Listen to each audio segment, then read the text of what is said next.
Wine ସପ୍ରୁ ମଦ କିଣି ପିଉଥିଲେ ସାବଧାନ।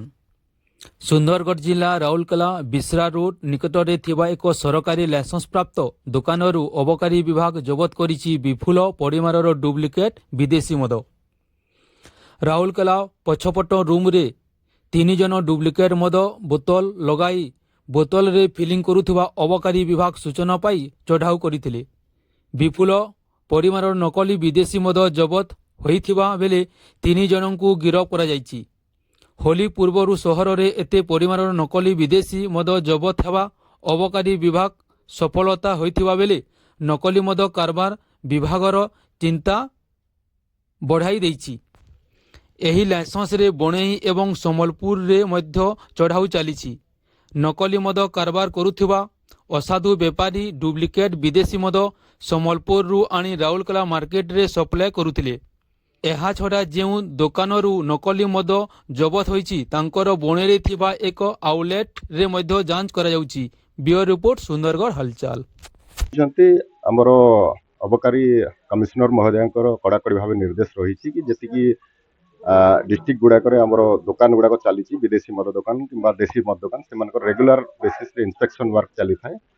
तो जो सरप्राइज इंस्पेक्शन गतकाली आम किसी दुकान यही सरप्राइज इंस्पेक्शन आमर राउरकेला एक्साइज इंस्पेक्टर टीम बिश्रा IMFL ऑफिस भितर से इंस्पेक्शन करुले।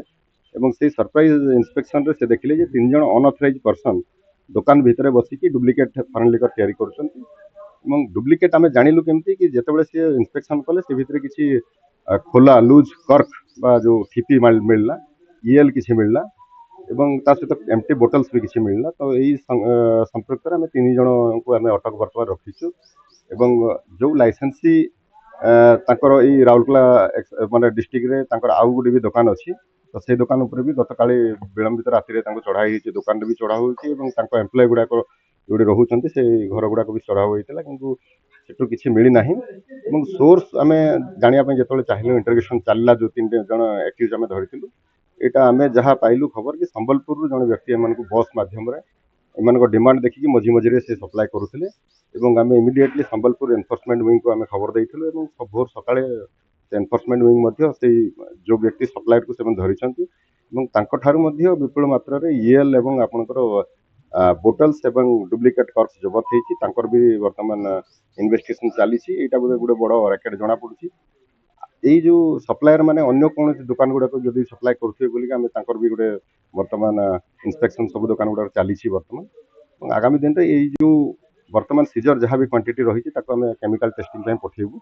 तो ये किसी एडल्ट्रेशन होता ना एम पानी मिसेकी बिजनेस टाक बढ़ाई एम्प्लॉय बा जो एम्प्लॉय मैंने जो रोचे लाइसेंस अजाणत करुले ना लाइसेंस इनवल्व अच्छी आम तनाखना भी जारी रखीचु।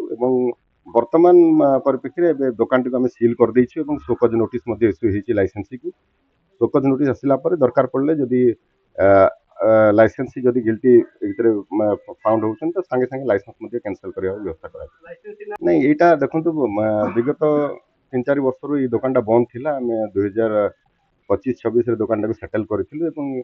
लाइसेंसीटार रेसिडेंस हूँ बलांगीर डिस्ट्रिक्ट से 2टा नुआ दुकान पाई 25-26 वर्ष से चालू करते। भितर से जो अथराइज पर्सन आम दौचु से कहवा कथा कि छुट्टी जाते अनअथराइज किसी लोक दुकान भितर आम पाइलु जो कौन प्रकार आइडेंटिटी कार्ड नाला।